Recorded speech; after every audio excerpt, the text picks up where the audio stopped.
Are you collecting credit card payments in your small business? Well, if so, then I want you to listen up, because skipping this requirement could cost you thousands in fines and potentially open you up to legal liability, even if you're using a payment processor like Stripe or Square. Hey y'all, Jamie Trull here, your favorite CPA and financial educator. And on this channel, we dive into everything that keeps you informed, organized, and profitable in your business finances. So please make sure to like and subscribe. Today, we're going to be talking about something that is not talked about enough, which is PCI compliance. So if you've heard of this and you're wondering what the heck it means, or maybe you've gotten some emails from your payment processors asking you to fill out a form, then this is for you.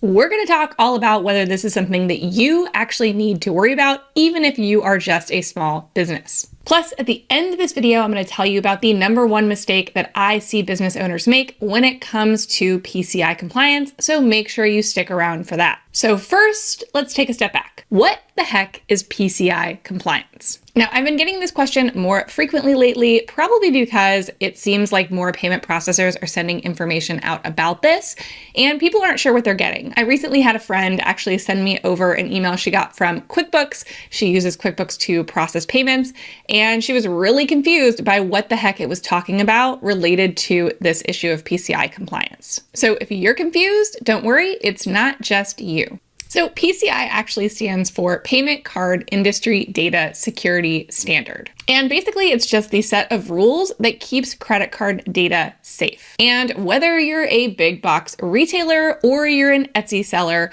this actually applies to you.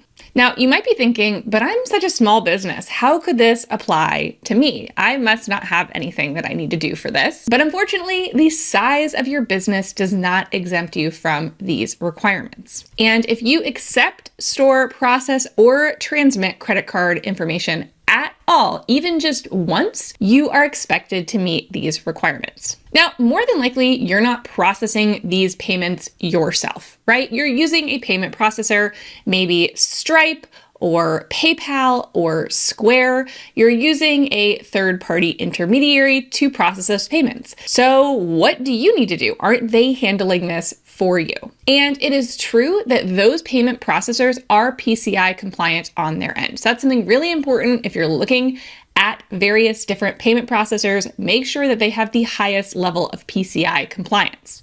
But you still have responsibilities as well. And depending on how you process credit card payments, you may actually have a questionnaire that you're required to fill out for your payment processor every year that asks you specific questions about how you are storing this credit card data and various different ways that you are keeping it safe. And the thing is that if you don't fill out that form that you're required to, or if you check the wrong box, that could mean fees that add up really quickly. So now that you know that PCI compliance is something you can't ignore, let's talk about what happens if you don't follow the rules. If you're not compliant, you could get hit with monthly fees from your payment processor. And even worse than that, if there ever is a data breach, even if it wasn't technically your fault, you could face heavy fines, cleanup costs, and even legal fees. And the thing to know is that this isn't just a big business thing.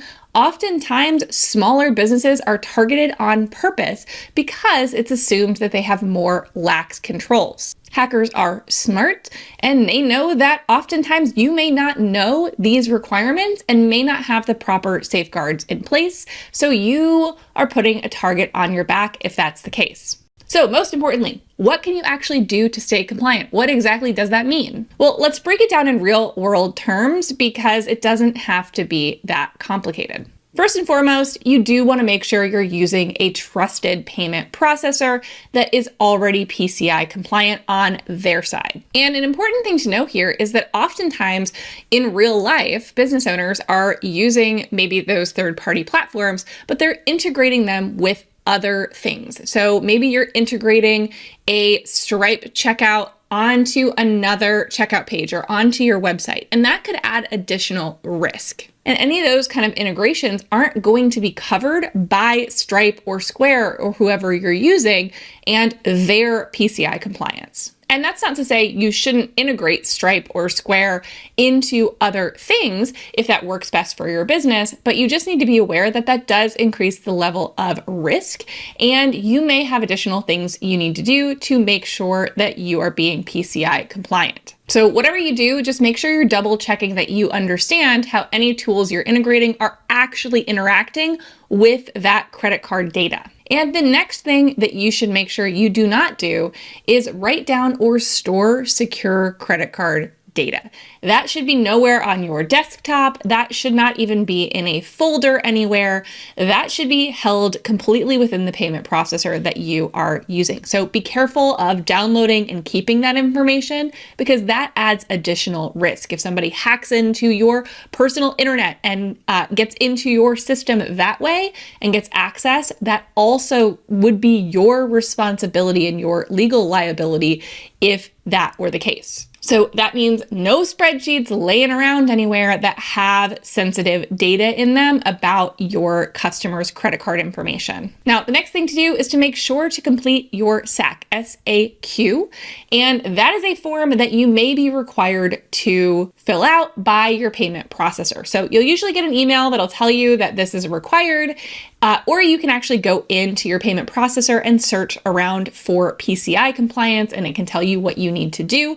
But you want to make sure that you are actively filling out that form if it is required for your business. It's usually going to be something that shows up right on your dashboard when you need to do it. It's typically an annual thing, and it takes probably about 15 to 20 minutes, maybe a little more the first time you do it. And another thing to do to help you be more PCI compliant is to make sure that you are updating that antivirus software on your computer. Again, there are many ways for hackers to be able to get in, and if you aren't updating your antivirus software, then that could additionally add to legal liability if anything were to happen. Now, this is advice I need to take for myself, because I'm pretty sure I've had my antivirus software telling me that I need to re-up it every time I log in. So I'm actually going to go do that right now and take my own advice. So what's the one big mistake that I see? Well, ultimately, it's thinking that you're covered because you're using a well-known payment processor. Again, that does help to reduce your risk, but it doesn't mean that there aren't things you need to do on your side in order to keep that data safe as well. And that's especially true if you are collecting your own data in your own CRM or on your own website. So is there anything that we can do to help reduce our risk in addition to what I've already talked about? And the answer is yes. There is such a thing as insurance that can help you in these matters. Now, it's not called PCI insurance typically. It's likely going to be called something like cyber liability insurance or data breach insurance. And the great thing about that is that it can help cover all kinds of things. So not only will it cover things like fines and penalties if you're found to be non-compliant, it can also cover legal fees. It can help you notify affected customers. You've probably gotten those notifications in the past. It can help offer credit monitoring or even PR and reputation repair if this does happen to you.